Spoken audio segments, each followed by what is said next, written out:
أعوذ بالله من الشيطان الرجيم. بسم الله الرحمن الرحيم.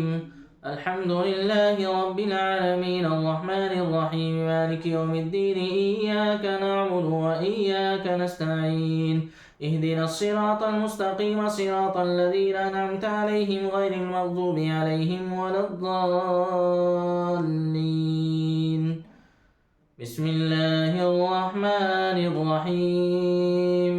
ألف لام ميم. ذلك الكتاب لا ريب فيه هدى للمتقين الذين يؤمنون بالغيب ويقيمون الصلاة ومما رزقناهم ينفقون والذين يؤمنون بما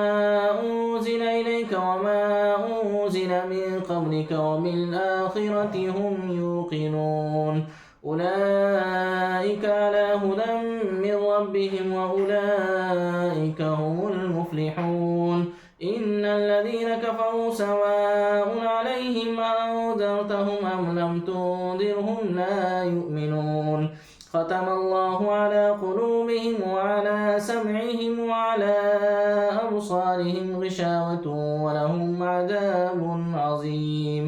ومن الناس من يقول آمنا بالله وباليوم الآخر وما هم بمؤمنين يخادعون الله والذين آمنوا وما يخدعون إلا أنفسهم وما يشعرون. في قلوبهم مرض فزادهم الله مرضا ولهم عذاب أليم بما كانوا يكذبون.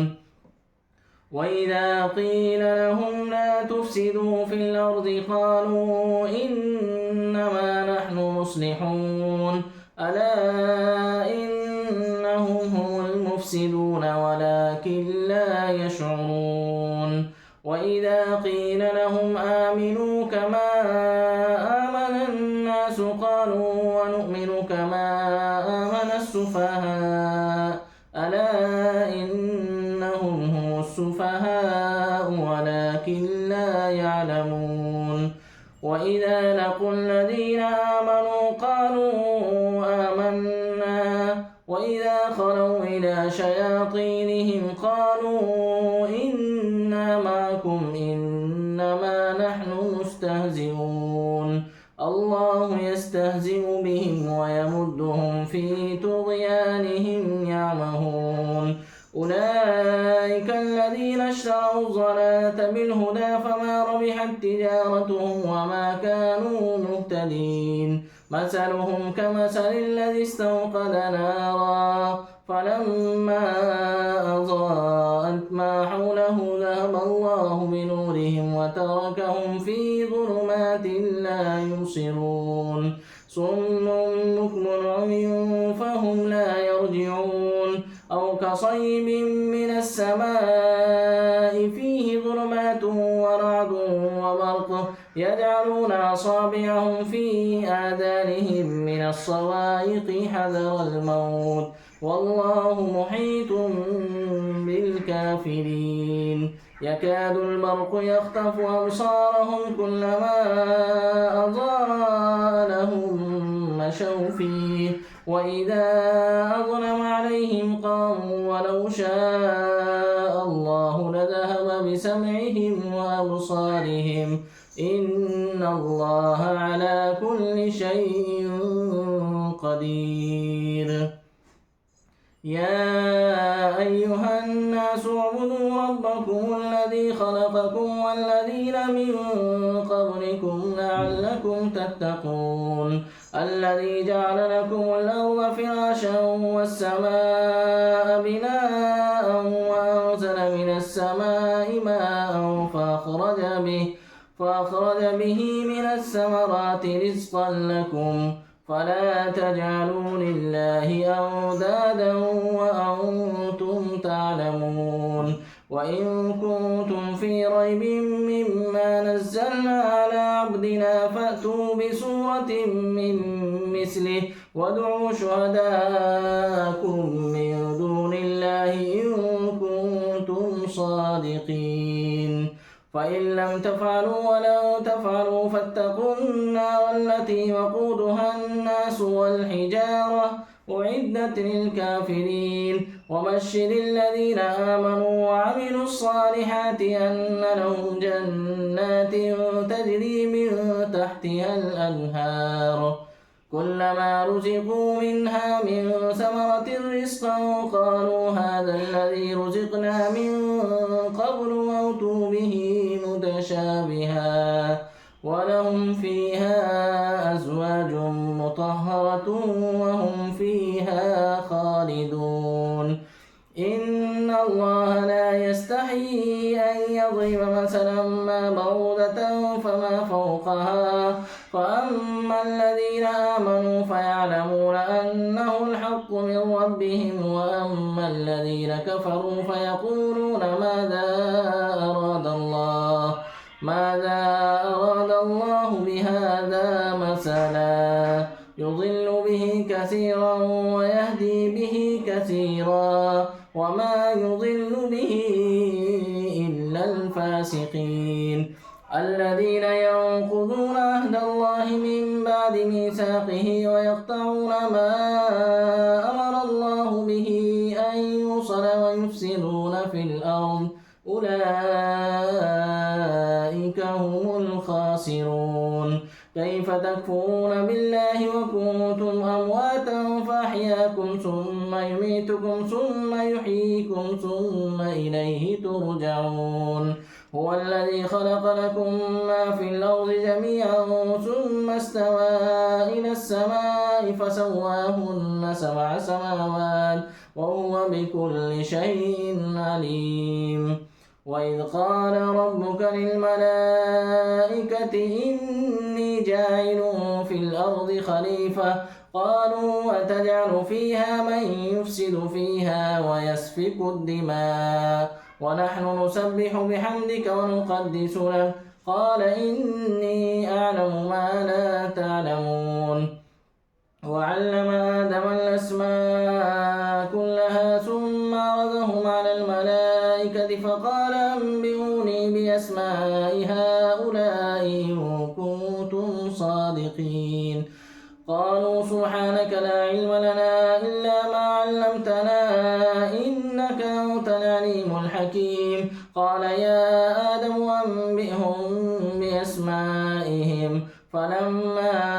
أنبأهم بأسمائهم قال ألم أقل لكم إني أعلم غيب السماوات والأرض وأعلم ما تبدون وما كنتم تكتمون وإذ قلنا للملائكة اسجدوا لآدم فسجدوا إلا إبليس أبى واستكبر وكان من الكافرين وقلنا يا آدم اسكن أنت وزوجك الجنة وكلا منها رغدا حيث شئتما ولا تقربا هذه الشجرة فتكونا من الظالمين فأزلهما الشيطان عنها فأخرجهما مما كانا فيه وقلنا اهبطوا بعضكم لبعض عدو ولكم في الأرض مستقر ومتاع إلى حين فتلقى آدم من ربه كلمات فتاب عليه إنه هو التواب الرحيم قلنا اهبطوا منها جميعا فإما يأتينكم مني هدى فمن تبع هداي فلا خوف عليهم ولا هم يحزنون والذين كفروا وكذبوا بآياتنا أولئك أصحاب النار هم فيها خالدون يا بني إسرائيل اذكروا نعمتي التي أنعمت عليكم وأوفوا بعهدي أوف بعهدكم وإياي فارهبون وآمنوا بما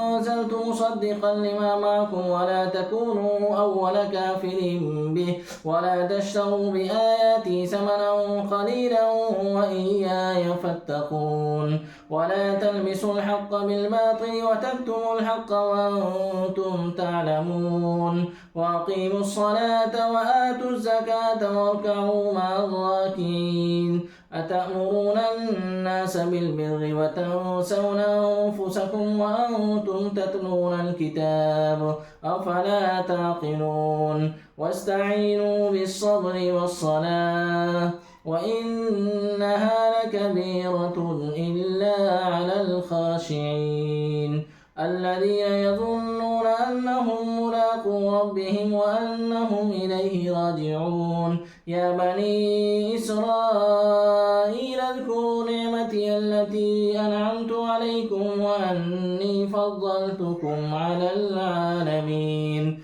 واتقوا يوما لا تجزي نفس عن نفس شيئا ولا يقبل منها شفاعة ولا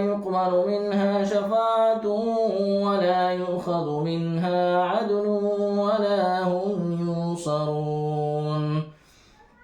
وإذ نجيناكم من آل فرعون يسومونكم سوء العذاب يذبحون أبناءكم ويستحيون نساءكم وفي ذلكم بلاء من ربكم عظيم وإذ فرقنا بكم البحر فأنجيناكم وأغرقنا آل فرعون وأنتم تنظرون وإذ وعدنا موسى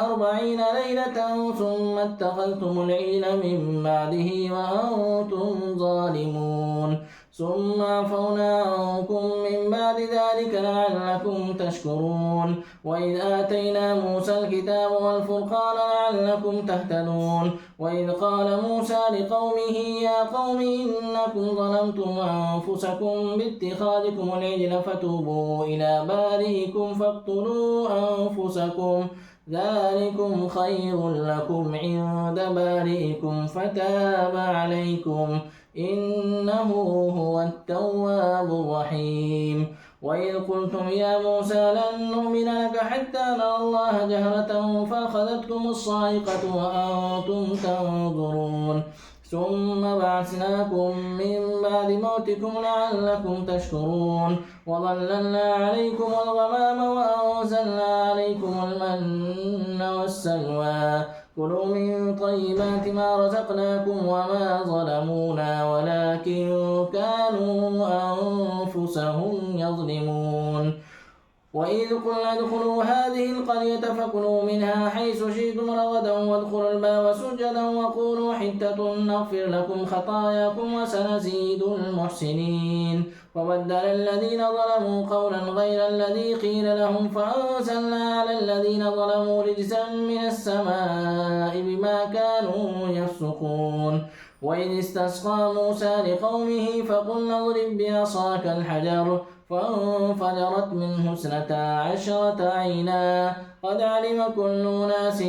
مشربهم كلوا واشربوا من رزق الله ولا تعثوا في الأرض مفسدين وإذ قلتم يا موسى لن نصبر على طعام واحد فادع لنا ربك يخرج لنا مما تنبت الأرض من بقلها وقثائها وفومها وعدسها وبصلها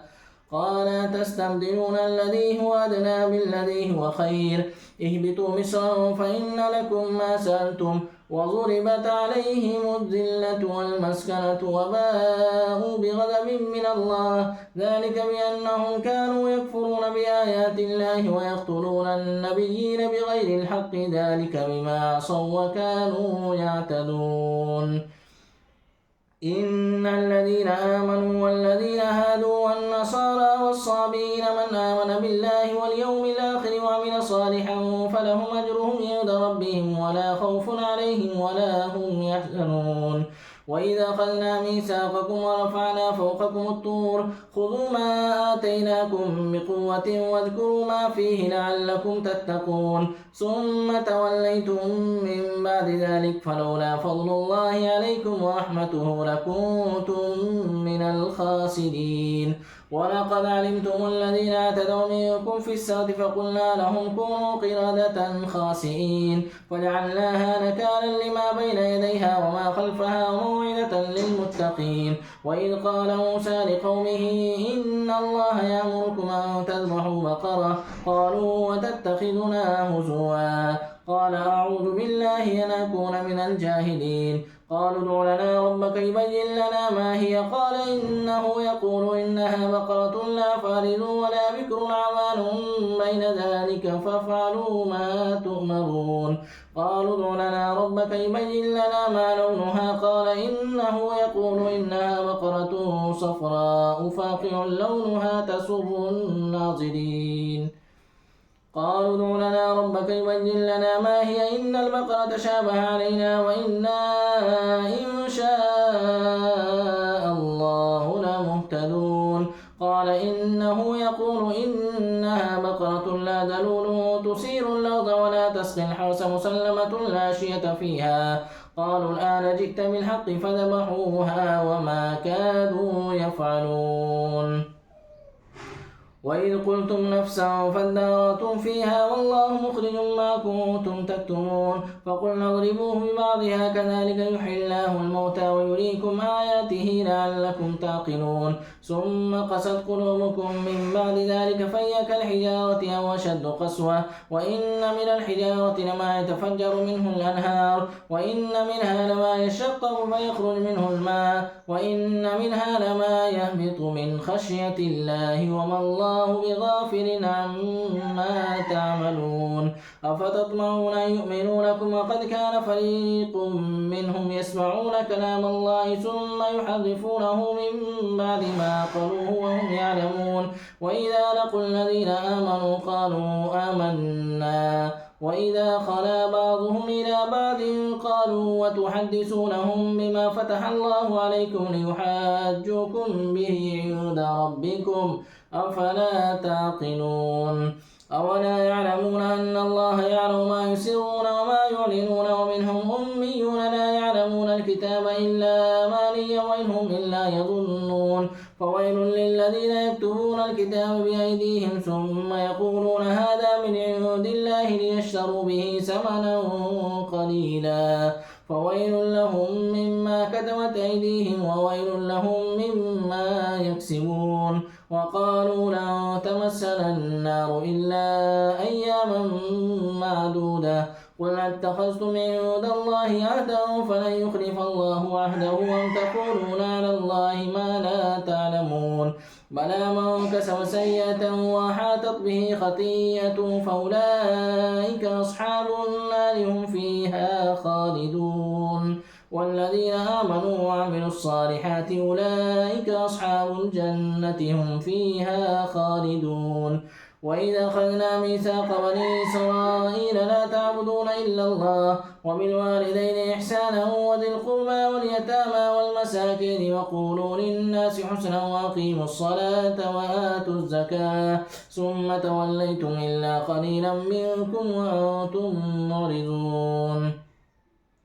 وإذا أخذنا ميثاقكم لا تسفكون دماءكم ولا تخرجون أنفسكم من دياركم ثم أقررتم وأنتم تشهدون ثم أنتم هؤلاء تقتلون أنفسكم وتخرجون فريقا منكم من ديارهم تظاهرون عليهم بالإثم والعدوان وإن يأتوكم أسارى تفادوهم وهو محرم عليكم إخراجهم أفتؤمنون ببعض الكتاب وتكفرون ببعض فما جزاء من يفعل ذلك منكم إلا خزي في الحياة الدنيا ويوم القيامة يردون إلى أشد العذاب وما الله بغافل عما تعملون. أولئك الذين اشتروا الحياة الدنيا بالآخرة فلا يخفف عنهم العذاب ولا هم ينصرون. ولقد آتينا موسى الكتاب وقفينا من بعده بالرسل وآتينا عيسى ابن مريم البينات وأيدناه بروح القدس أفكلما جاءكم رسول بما لا تهوى أنفسكم استكبرتم ففريقا كذبتم وفريقا تقتلون. وقالوا قلوبنا غلف بل لعنهم الله بكفرهم فقليلا ما يؤمنون. ولما جاءهم كتاب من عند الله مصدق لما معهم وكانوا من قبل يستفتحون على الذين كفروا فلما جاءهم ما عرفوا كفروا به فلعنة الله على الكافرين. بئس ما اشتروا به أنفسهم أن يكفروا بما أنزل الله بغيا أن ينزل الله من فضله على من يشاء من عباده فباءوا بغضب على غضب وللكافرين عذاب مهين. وإذا قيل لهم آمنوا بما أنزل الله قالوا نؤمن بما أنزل علينا ويكفرون بما وراءه وهو الحق مصدقا لما معهم قل فلم تقتلون أنبياء الله من قبل إن كنتم مؤمنين. ولقد جاءكم موسى بالبينات ثم اتخذتم العجل من بعده وأنتم ظالمون. وإذا أخذنا ميثاقكم ورفعنا فوقكم الطور خذوا ما آتيناكم بقوة واسمعوا قالوا سمعنا وعصينا وأشربوا في قلوبهم العجل بكفرهم قل بئس ما يأمركم به إيمانكم إن كنتم مؤمنين. قل إن كانت لكم الدار الآخرة عند الله خالصة من دون الناس فتمنوا الموت إن كنتم صادقين ولن يتمنوا أبدا بما قدمت أيديهم والله عليم بالظالمين. وراء ظهورهم كأنهم لا يعلمون واتبعوا ما تتلو الشياطين على ملك سليمان وما كفر سليمان ولكن الشياطين كفروا يعلمون الناس السحر وما أنزل على الملكين ببابل هاروت وماروت وما يعلمان من أحد حتى يقولا إنما نحن فتنة فلا تكفر فيتعلمون منهما ما يفرقون به بين المرء وزوجه وما هم بضارين به من أحد إلا بإذن الله ويتعلمون ما يضرهم ولا ينفعهم ولقد علموا لمن اشتراه ما له في الآخرة من خلاق ولبئس ما شروا به أنفسهم لو كانوا يعلمون. ولو أنهم آمنوا واتقوا لمثوبة من عند الله خير لو كانوا يعلمون. يا أيها الذين آمنوا لا تقولوا راعنا وقولوا انظرنا واسمعوا وللكافرين عذاب أليم. ما يود الذين كفروا من أهل الكتاب ولا المشركين أن ينزل عليكم من خير من ربكم والله يختص برحمته من يشاء والله ذو الفضل العظيم. ما ننسخ من آية أو ننسها نأت بخير منها أو مثلها ألم تعلم أن الله على كل شيء قدير ألم تعلم أن الله له ملك السماوات والأرض وما لكم من دون الله من ولي ولا نصير أم تريدون أن تسألوا رسولكم كما سئل موسى من قبل ومن يتبدل الكفر بالإيمان فقد ضل سواء السبيل ود كثير من أهل الكتاب لو يردونكم من بعد إيمانكم كفارا حسدا من عند أنفسهم من بعد ما تبين لهم الحق فاعفوا واصفحوا حتى يأتي الله بأمره إن الله على كل شيء قدير. وأقيموا الصلاة وآتوا الزكاة وما تقدموا لأنفسكم من خير تجدوه عند الله إن الله بما تعملون بصير. وقالوا لن يدخل الجنة إلا من كان هودا أو نصارى تلك أمانيهم قل هاتوا برهانكم إن كنتم صادقين بلى من أسلم وجهه لله وهو محسن فله وجهه عند ربه ولا خوف عليهم ولا هم يحزنون. وقالت اليهود ليست النصارى على شيء وقالت النصارى ليست اليهود على شيء وهم يتلون الكتاب كذلك قال الذين لا يعلمون مثل قولهم فالله يحكم بينهم يوم القيامة فيما كانوا فيه يختلفون. ومن أظلم ممن منع مساجد الله أن يذكر فيها اسمه وسعى في خرابها أولئك ما كان لهم أن يدخلوها إلا خائفين لهم في الدنيا خزي ولهم في الآخرة عذاب عظيم. ولله المشرق والمغرب فأينما تولوا فثم وجه الله إن الله واسع عليم. وقالوا اتخذ الله ولدا سبحانه بل له ما في السماوات والأرض كل له قانتون بديع السماوات والأرض وإذا قضى أمره فإنما يقول له كن فيكون وقال الذين لا يعلمون لولا يكلمنا الله أو تأتينا آية كذلك قال الذين من قبلهم مثل قولهم تشابهت قلوبهم قد بينا الآيات لقوم يوقنون إنا أرسلناك بالحق بشيرا ونذيرا ولا تسأل عن أصحاب الجحيم ولن ترضى عنك اليهود ولا النصارى حتى تتبع ملتهم قل إن هدى الله هو الهدى ولئن اتبعت أهواءهم بعد الذي جاءك من العلم ما لك من الله من ولي ولا نصير الذين آتيناهم الكتاب يتلونه حق تلاوته أولئك يؤمنون به ومن يكفر به فأولئك هم الخاسرون يا بني إسرائيل اذكروا نعمتي التي أنعمت عليكم وأني فضلتكم على العالمين واتقوا يوما لا تجزي نفس عن نفس شيئا ولا يقبل منها عدل ولا تنفعها شفاعة ولا هم ينصرون وإذ ابتلى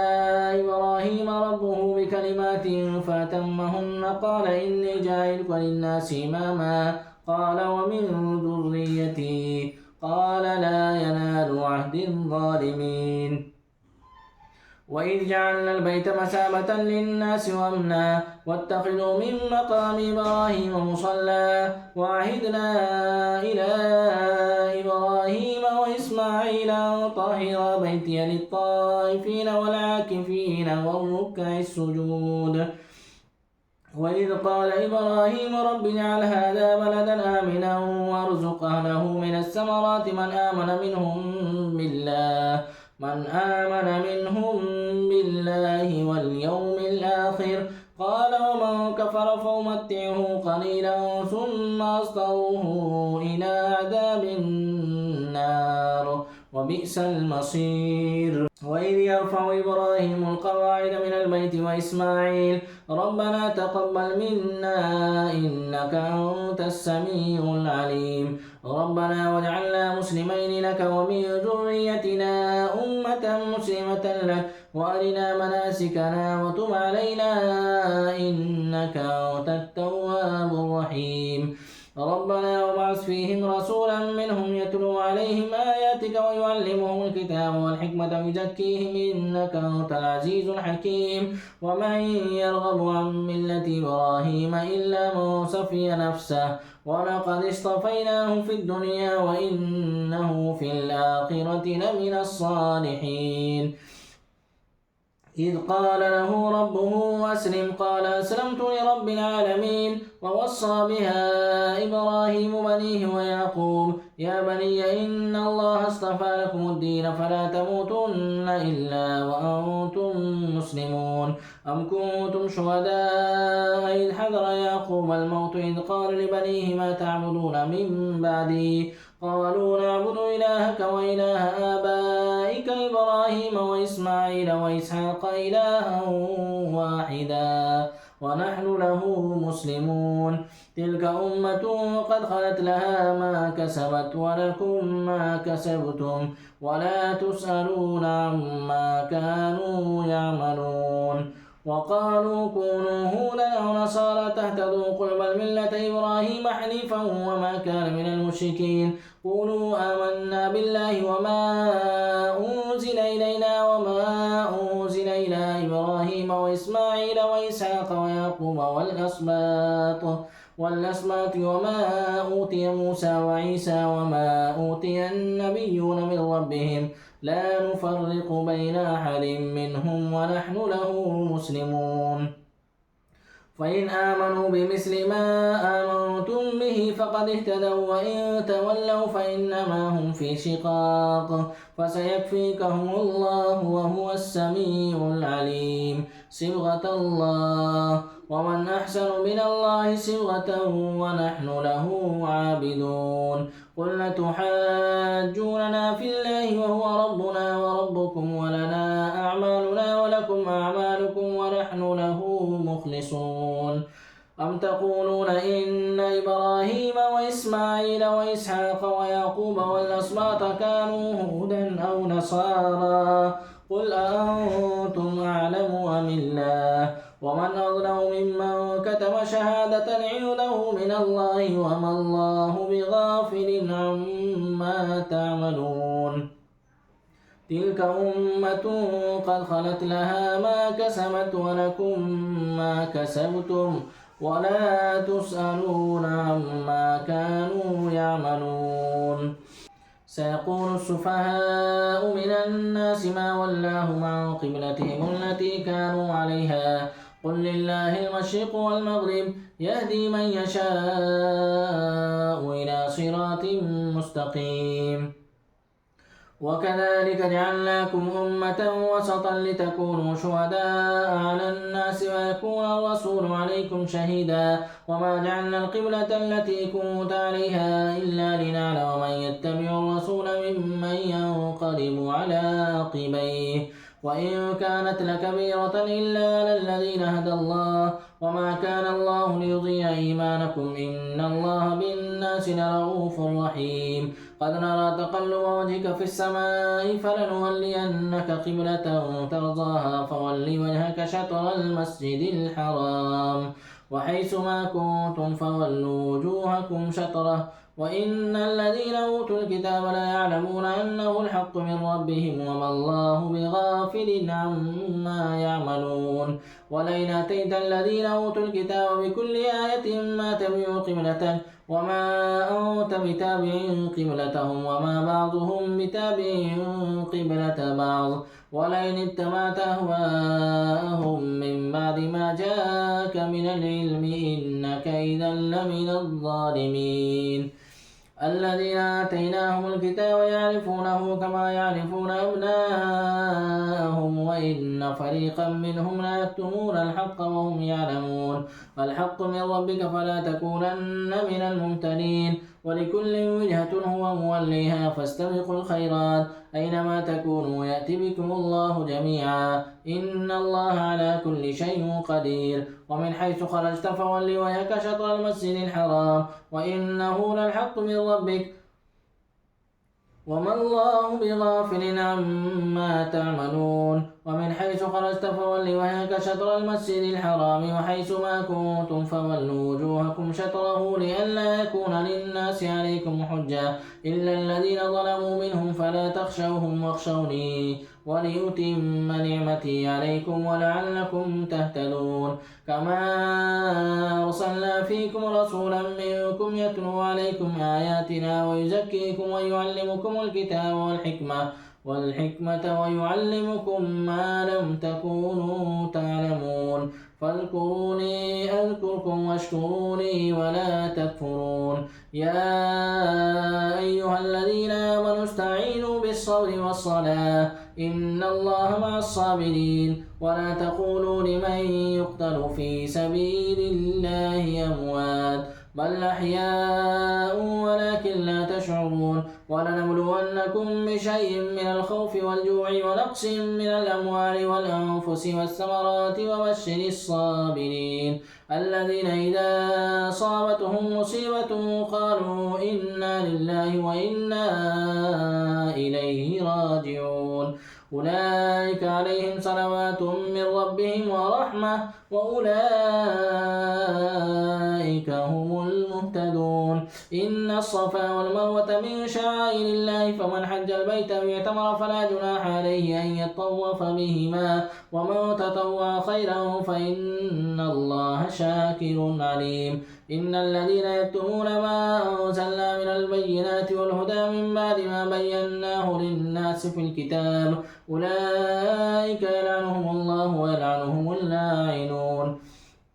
إلا الذين تابوا وأصلحوا وبينوا فأولئك أتوب عليهم وأنا التواب الرحيم إن الذين كفروا وماتوا وهم كفار أولئك عليهم لعنة الله والملائكة والناس أجمعين خالدين فيها لا يخفف عنهم العذاب ولا هم ينظرون وإلهكم إله واحد لا إله إلا هو الرحمن الرحيم خلق السماوات والأرض واختلاف الليل والنهار والفلك التي تجري في البحر بما ينفع الناس وما أنزل الله من السماء من ماء فأحيا به الأرض بعد موتها وبث فيها من كل دابة وتصريف الرياح والسحاب المسخر بين السماء والأرض لآيات لقوم يعقلون ومن الناس من يتخذ من دون الله أندادا يحبونهم كحب الله والذين آمنوا أشد حبا لله ولو يرى الذين ظلموا إذ يرون العذاب أن القوة لله جميعا وأن الله شديد العذاب استبرأ الذين اتبعوا من الذين اتبعوا ورأوا العذاب وتقطعت بهم الأسباب وقال الذين اتبعوا لو أن لنا كرة فنتبرأ منهم كما تبرأوا منا كذلك يريهم الله أعمالهم حسرات عليهم وما هم بخارجين من النار يا أيها الناس كلوا مما في الأرض حلالا طيبا ولا تتبعوا خطوات الشيطان إنه لكم عدو مبين إنما يأمركم بالسوء والفحشاء وأن تقولوا على الله ما لا تعلمون وإذا قيل لهم اتبعوا ما أنزل الله قالوا بل نتبع ما ألفينا عليه آباءنا أولو كان آباؤهم لا يعقلون شيئا ولا يهتدون ومثل الذين كفروا كمثل الذي ينيق بما لا يسمع إلا دعاء ونداء صم بكم عمي فهم لا يعقلون يا أيها الذين آمنوا كلوا من طيبات ما رزقناكم واشكروا لله إن كنتم إياه تعبدون إنما حرم عليكم الميتة والدم ولحم الخنزير وما أهل به لغير الله فمن استر غير باغ ولا عاد فلا إثم عليه إن الله غفور رحيم إن الذين يكتمون ما أنزل الله من الكتاب ويشترون به ثمنا قليلا أولئك ما يأكلون في بطونهم إلا النار ولا يكلمهم الله يوم القيامة ولا يزكيهم ولهم عذاب أليم أولئك الذين اشتروا الضلالة بالهدى والعذاب بالمغفرة فما أصبرهم على النار ذلك بأن الله نزل الكتاب بالحق وإن الذين اختلفوا في الكتاب لفي شقاق بعيد ليس البر أن تولوا وجوهكم قبل المشرق والمغرب ولكن البر من آمن بالله واليوم الآخر والملائكة والكتاب والنبيين وآتى المال على حبه ذوي القربى واليتامى والمساكين وابن السبيل والسائلين وفي الرقاب وأقام الصلاة وآتى الزكاة والموفون بعهدهم إذا عاهدوا والصابرين في البأساء والضراء وحين البأس أولئك الذين صدقوا وأولئك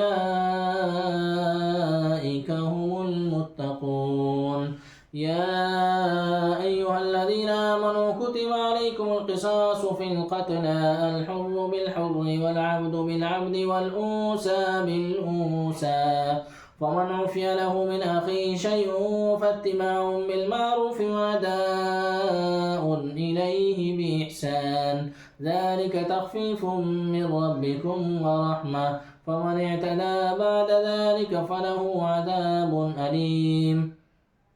ولكم في القصاص حياة يا أولي الألباب لعلكم تتقون كتب عليكم إذا حضر أحدكم الموت إن ترك خيرا الوصية للوالدين والأقربين بالمعروف حقا على المتقين فمن بدله بعد ما سمعه فإنما اسمه على الذين يبدلونه إن الله سميع عليم فمن خاف من موص جنفا أو إثما فأصلح بينهم فلا إثم عليه إن الله غفور رحيم يا أيها الذين آمنوا كتب عليكم الصيام كما كتب على الذين من قبلكم لعلكم تتقون أياما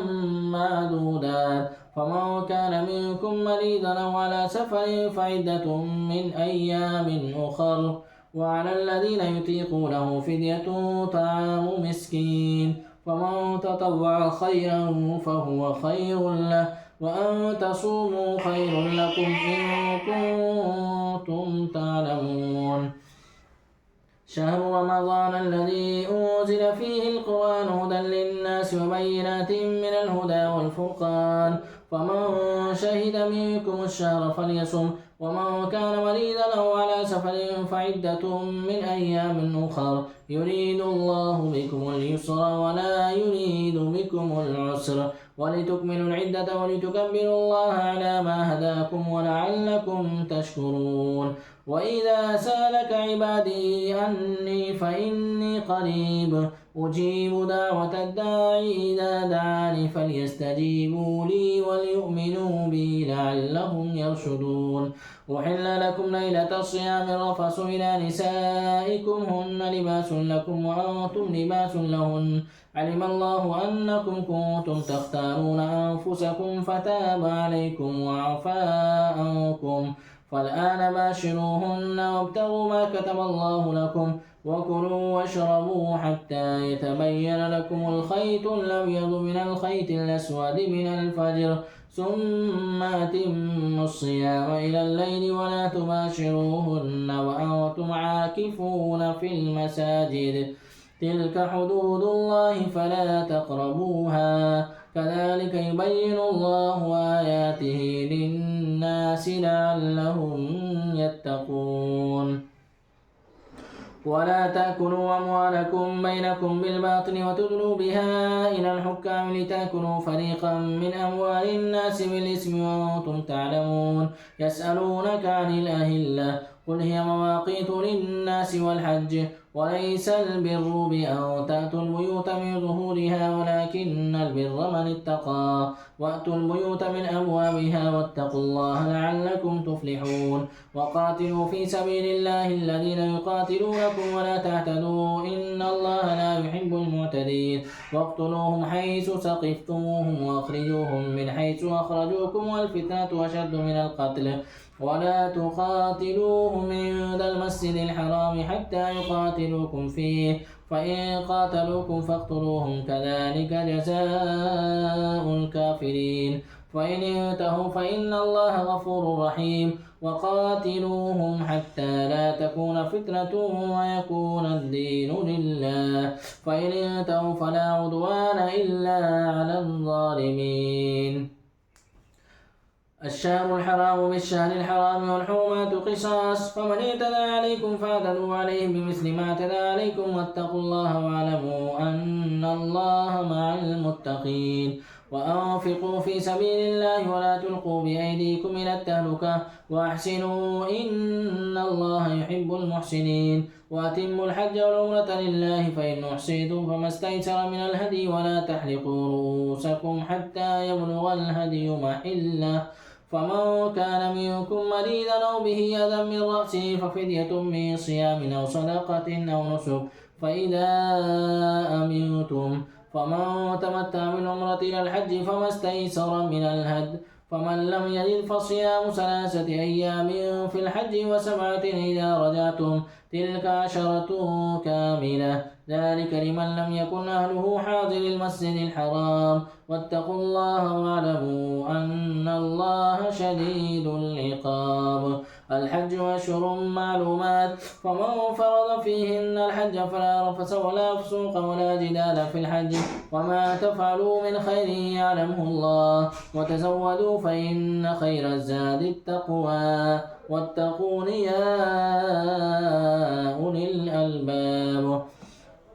ليس عليكم جناح أن تبتغوا فضلا من ربكم، فإذا أفضتم من عرفات فاذكروا الله عند المشعر الحرام، واذكروه كما هداكم وإن كنتم من قبله لمن الضالين. ثم أفيضوا من حيث أفاض الناس واستغفروا الله إن الله غفور رحيم. فإذا قضيتم مناسككم فاذكروا الله كذكركم آباءكم أو أشد ذكرا فمن الناس من يقول ربنا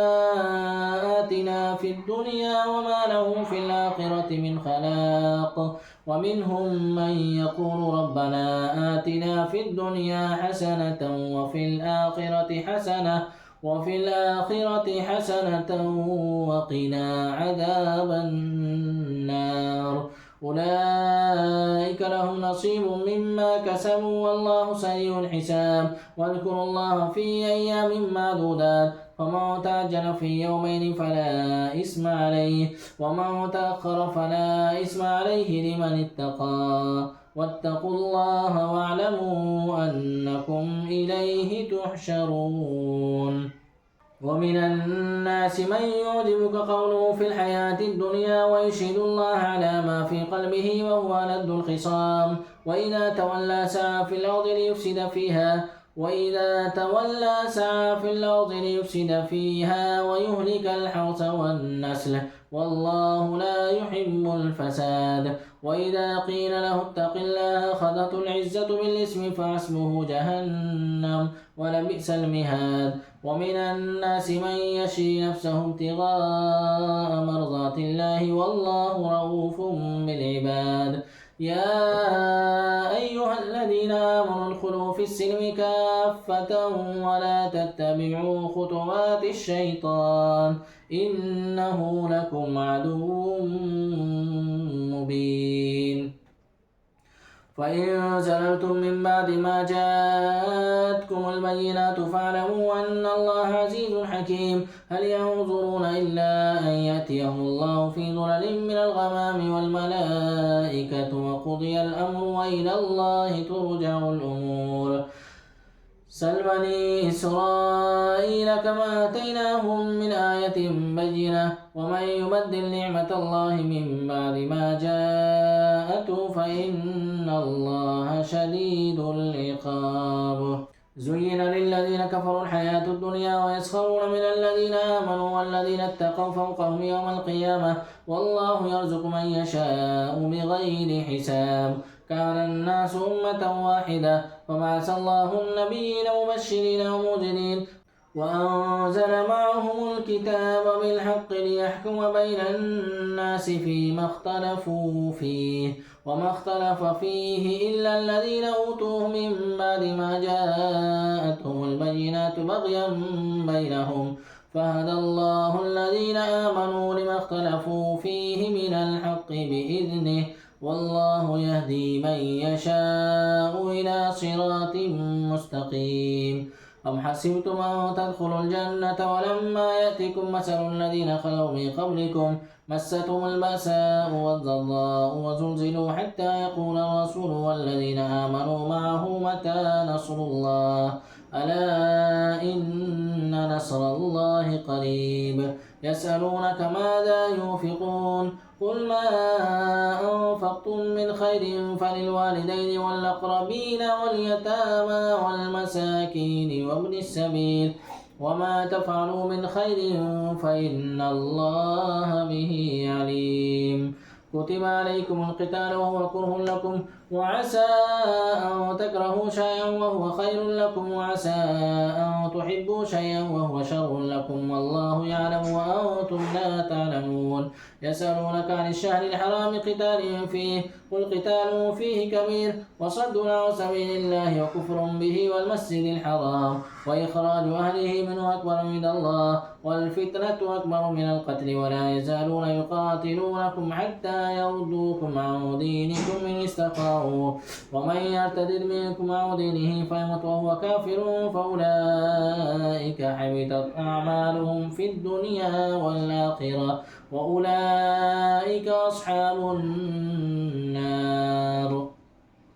هم فيها خالدون إن الذين آمنوا والذين هاجروا وجاهدوا في سبيل الله أولئك يرجون رحمة الله والله غفور رحيم يسألونك عن الخمر والميسر قل فيهما اسم كبير ومنافع للناس واسمهما أكبر من نفعهما ويسألونك ماذا ينفقون قل العفو كذلك يبين الله لكم الآيات لعلكم تتفكرون في الدنيا والآخرة. ويسألونك عن اليتامى قل إصلاح لهم خير وإن تخالطوهم فإخوانكم والله يعلم المفسد من المصلح ولو شاء الله لعنتكم إن الله عزيز حكيم. ولا تنكحوا المشركات حتى يؤمن ولامة مؤمنة خير من مشركة ولو أعجبتكم ولا تنكحوا المشركين حتى يؤمنوا ولعبد مؤمن خير من مشرك ولو أعجبكم أولئك يدعون إلى النار والله يدعو إلى الجنة والمغفرة بإذنه ويبين آياته للناس لعلهم يتذكرون. ويسألونك عن المحيض قل هو أذى فاعتزلوا النساء في المحيض ولا تقربوهن حتى يطهرن فإذا تطهرن فأتوهن من حيث أمركم الله إن الله يحب التوابين ويحب المتطهرين. نساؤكم حرث لكم فأتوا حرثكم أن شئتم وقدموا لأنفسكم واتقوا الله واعلموا أنكم ملاقوه وبشر المؤمنين. ولا تجعلوا الله عرضة لأيمانكم أن تبروا وتتقوا وتصلحوا بين الناس والله سميع عليم.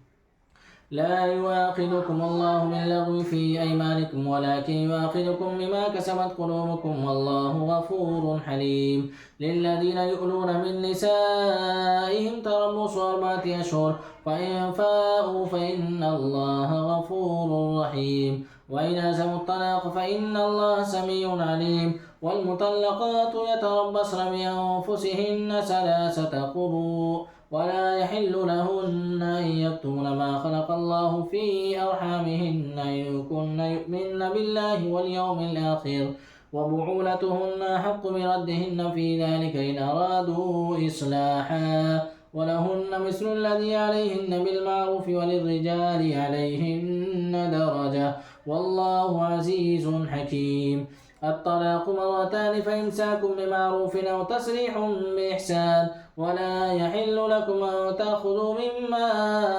آتيتموهن شيئا إلا أن يخافا ألا يقيما حدود الله فإن خفتم ألا يقيما حدود الله فلا جناح عليهما فيما افتدت به تلك حدود الله فلا تعتدوها ومن يتعد حدود الله فأولئك هم الظالمون.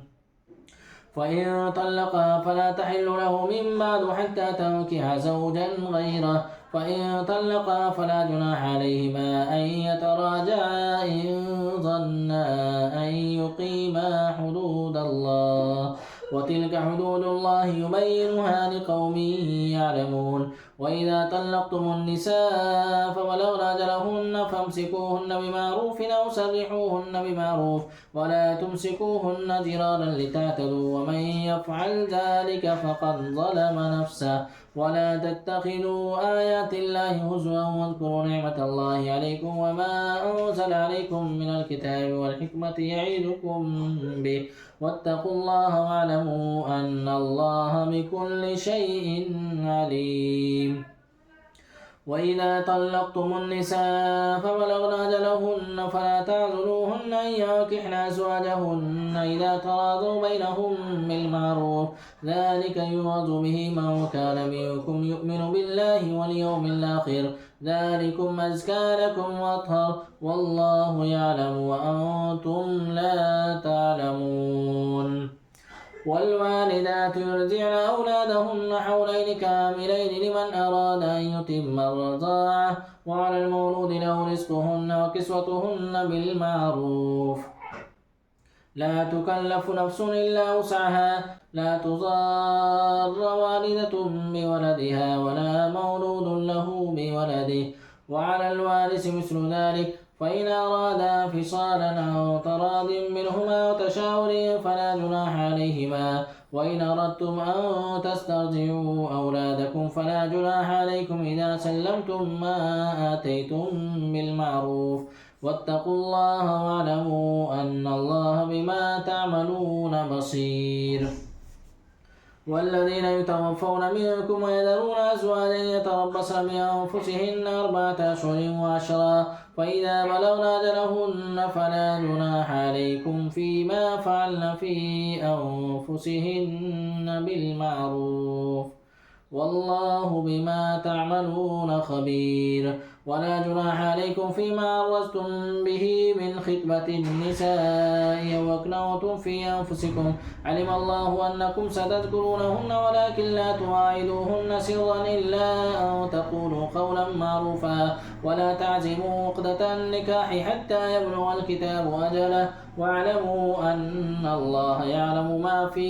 أنفسكم فاحذروه واعلموا أن الله غفور حليم. لا جناح عليكم إن طلقتم النساء ما لم تمسوهن أو تفرضوا لهن فريضة ومتعوهن على الموسع قدره وعلى المقتر قدره متاعا بالمعروف حقا على المحسنين. وإن طلقتموهن من قبل أن تمسوهن وقد فرضتم لهن فريضة فنصف ما فرضتم إلا أن يعفون أو يعفو الذي بيده عقدة النكاح وأن تعفوا أقرب للتقوى ولا تنسوا الفضل بينكم إن الله بما تعملون بصير. حافظوا على الصلوات والصلاة الوسطى وقوموا لله قانتين فإن خفتم فرجالا أو ركبانا فإذا أمنتم فاذكروا الله كما علمكم ما لم تكونوا تعلمون. والذين يتوفون منكم ويذرون أزواجا وصية لأزواجهم متاعا إلى الحول غير إخراج فإن خرجن فلا جناح عليكم فيما فعلن في أنفسهن من معروف والله عزيز حكيم. وللمطلقات متاع بالمعروف حقا على المتقين كذلك يبين الله لكم آياته لعلكم تعقلون. ألم تر إلى الذين خرجوا من ديارهم وهم ألوف حذر الموت فقال لهم الله موتوا ثم أحياهم إن الله لذو فضل على الناس ولكن أكثر الناس لا يشكرون. وقاتلوا في سبيل الله واعلموا أن الله سميع عليم. من ذا الذي يقرض الله قرضا حسنا فيضاعفه له أضعافا كثيرة والله يقبض ويبسط وإليه ترجعون. ألم تر إلى الملأ من بني إسرائيل من بعد موسى إذ قالوا لنبي له ابعث لنا ملكا نقاتل في سبيل الله قال هل عسيتم إن كتب عليكم القتال ألا تقاتلوا قالوا وما لنا ألا نقاتل في سبيل الله وقد أخرجنا من ديارنا وأبنائنا فلما كتب عليهم القتال تولوا إلا قليلا منهم والله عليم بالظالمين.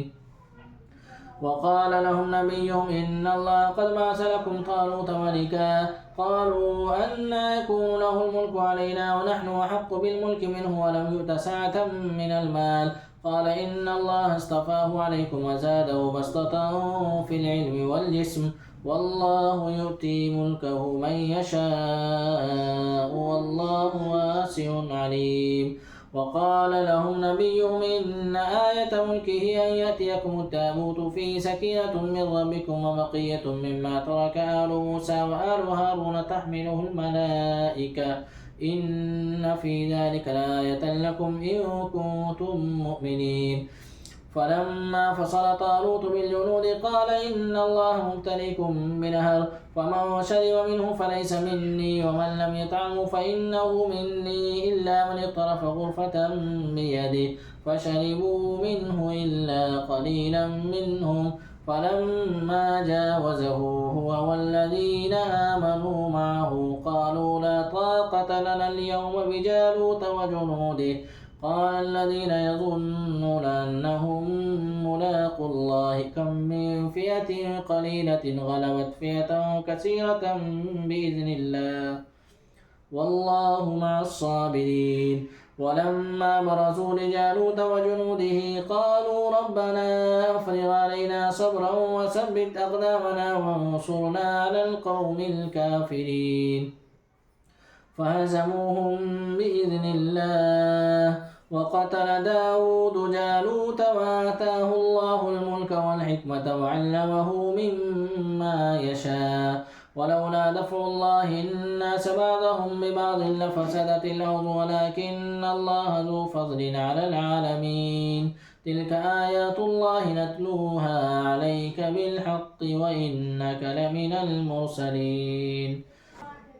تلك الرسل فضلنا بعضهم على بعض منهم من كلم الله ورفع بعضهم درجات وآتينا عيسى ابن مريم البينات وأيدناه بروح القدس ولو شاء الله ما اقتتل الذين من بعدهم من بعد ما جاءتهم البينات ولكن اختلفوا فمنهم من آمن ومنهم من كفر ولو شاء الله ما اقتتلوا ولكن الله يفعل ما يريد يا أيها الذين آمنوا أنفقوا مما رزقناكم من قبل أن يأتي يوم لا بيع فيه ولا خلة ولا شفاعة والكافرون هم الظالمون الله لا إله إلا هو الحي القيوم لا تأخذه سنة ولا نوم له ما في السماوات وما في الأرض من ذا الذي يشفع عنده إلا بإذنه يعلم ما بين أيديهم وما خلفهم ولا يحيطون بشيء من علمه إلا بما شاء وسع كرسيه السماوات والأرض ولا يؤوده حفظهما وهو العلي العظيم لا إكراه في الدين قد تبين الرشد من الغي فمن يكفر بالطاغوت ويؤمن بالله فقد استمسك بالعروة الوثقى لا انفصام لها والله سميع عليم الله ولي الذين آمنوا يخرجهم من الظلمات إلى النور والذين كفروا أولياءهم الطاغوت يخرجونهم من النور إلى الظلمات أولئك أصحاب النار هم فيها خالدون ألم تر إلى الذي حاج إبراهيم في ربه أن آتاه الله الملك إذ قال إبراهيم ربي الذي يحيي ويميت قال أنا أحيي وأميت قال إبراهيم فإن الله يأتي بالشمس من المشرق فأت بها من المغرب فبهت الذي كفر والله لا يهدي القوم الظالمين أو كالذي مر على قرية وهي خاوية على عروشها قال أنى يحيي هذه الله بعد موتها فماته الله 100 عام ثم بعثه قال كم لبثت قال لبثت يوما أو بعض يوم قال بل لبثت 100 عام فانظر إلى طعامك وشرابك لم يتسنه وانظر إلى حمارك ولنجعلك آية للناس وانظر إلى العظام كيف ننشدها ثم نكسوها لحما فلما تبين له قال أعلم أن الله على كل شيء قدير وإذ قال إبراهيم ربي أرني كيف تحيي الموتى قال ولم تؤمن قال بلى ولكن ليطمئن قلبي قال فخذ 4 من الطير فصرهن إليك ثم اجعل على كل جبل منهن جزءا ثم ادعهن يأتينك سعيا واعلم أن الله عزيز حكيم مثل الذين ينفقون أموالهم في سبيل الله كمثل حبة أنبتت 7 سنابل في كل سنبلة 100 حبة والله يضاعف لمن يشاء والله واسع عليم الذين ينفقون أموالهم في سبيل الله ثم لا يتبعون ما أنفقوا منا ولا أذى لهم أجرهم عند ربهم ولا خوف عليهم ولا هم يحزنون قول معروف ومغفرة خير من صدقة يتبعها أذى والله غني حليم يا أيها الذين آمنوا لا تبطلوا صدقاتكم بالمن والأذى كالذي ينفق ماله رئاء الناس ولا يؤمن بالله واليوم الآخر فمثله كمثل صفوان عليه تراب فأصابه وابل فتركه صلدا لا يقدرون على شيء مما كسبوا والله لا يهدي القوم الكافرين ومثل الذين ينفقون أموالهم ابتغاء مرضات الله وتثبيتا من أنفسهم كمثل جنة بربوة أصابها وابل فآتت أكلها ضعفين فإن لم يصبها وابل فطل والله بما تعملون بصير أيود أحدكم أن تكون له جنة من نخيل وأعناب تجري من تحتها الأنهار له فيها من كل الثمرات وأصابه الكبر وله ذرية